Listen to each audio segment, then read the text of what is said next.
Code படத்தை பார்த்த விஜய் சொன்னது இதுவா? தளபதி செம்ம ஹாப்பியாம், எகிரும் எதிர்பார்ப்பு. வெங்கட் பிரபு இயக்கத்தில் கோட் படத்தில் நடித்து முடித்திருக்கிறார் விஜய். மிகப்பெரிய எதிர்பார்ப்போடு உருவாகியிருக்கும் இப்படமானது செப்டம்பர் 5ஆம் தேதி ரிலீஸ் ஆகவிருக்கிறது. படத்திலிருந்து இதுவரை 2 சிங்கிள்கள் வெளியாகி கலவையான விமர்சனங்களையே பெற்றிருக்கின்றன. அடுத்த சிங்கிள் விரைவில் வெளியாகலாம் என்று எதிர்பார்க்கப்படுகிறது. இந்த சூழலில் கோட் படத்தை விஜய் பார்த்துவிட்டதாக ஒரு தகவல் உலாவிக் கொண்டிருக்கிறது. லோகேஷ் கனகராஜ் இயக்கத்தில் கடைசியாக விஜய் நடித்த படம் லியோ.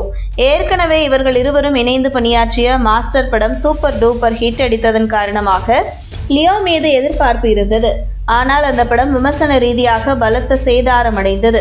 அந்த படத்தில் நடித்துக் கொண்டிருந்த போதே வெங்கட் பிரபு இயக்கத்தில் கோட் படத்தில் நடிக்க கமிட்டானார் விஜய். ஏஜிஎஸ் நிறுவனம் படத்தை தயாரிக்கிறது. யுவன் சங்கர் ராஜா இசையமைத்திருக்கிறார்.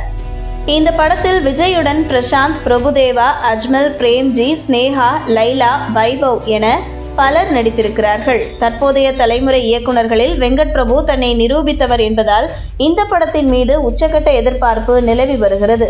முக்கியமாக அஜித்துக்கு எப்படி மெகா ஹிட்டை வெங்கட் பிரபு கொடுத்தாரோ அதே போன்று ஒரு ஹிட்டை விஜய்க்கும் கொடுக்க வேண்டும் என்பதுதான் தளபதி ரசிகர்களின் ஆவல். இந்த படத்தில் விஜய் டபுள் ஆக்ஷனில் நடிப்பதாக கூறப்படுகிறது. ஏற்கனவே அவர் டபுள் ஆக்ஷனில் நடித்த அழகிய தமிழ் மகன் உள்ளிட்ட படங்கள் ஃபிளாப் என்ற ஒரு லிஸ்ட் உண்டு.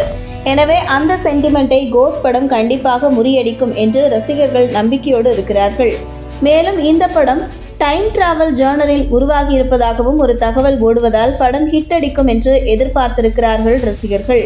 படத்திலிருந்து இதுவரை 2 சிங்கிள்கள் வெளியாகி இருக்கின்றன. 2 பாடல்களையுமே விஜய் பாடியிருந்தாலும் எதிர்பார்த்த ரெஸ்பான்ஸ் கிடைக்கவில்லை. முக்கியமாக யுவன் சங்கர் ராஜா பல வருடங்களுக்கு பிறகு விஜய் படத்திற்கு இசையமைப்பதால் தரமான சம்பவம் செய்வார் என்று எதிர்பார்த்திருந்த ரசிகர்களுக்கு ஏமாற்றமே மிஞ்சியது. 3வது சிங்கிள் விரைவில் ரிலீஸ் ஆகவிருப்பதாகவும் அந்த பாடலை ஸ்ருதிஹாசன் பாடியிருப்பதாகவும் கூறப்படுகிறது. இந்த நிலையில் கோட் படம் பற்றிய புதிய தகவல் ஒன்று வெளியாகியிருக்கிறது. அதன்படி கோட் படத்தின் முதல் பாதியை விஜய் சமீபத்தில் பார்த்ததாகவும் அதனை பார்த்துவிட்டு சும்மா தெரிக்குது என்று வெங்கட் பிரபுவிடம் உற்சாகத்தோடு கூறியதாகவும் தகவல்கள் வருகின்றன. கோட் படத்தில் நடித்து முடித்திருக்கும் அவர் அடுத்ததாக வினோத் இயக்கத்தில் ஒரு படத்தில் நடிக்கிறார் என்றும் அதுதான் அவரது கடைசி படம் என்பதும் குறிப்பிடத்தக்கது.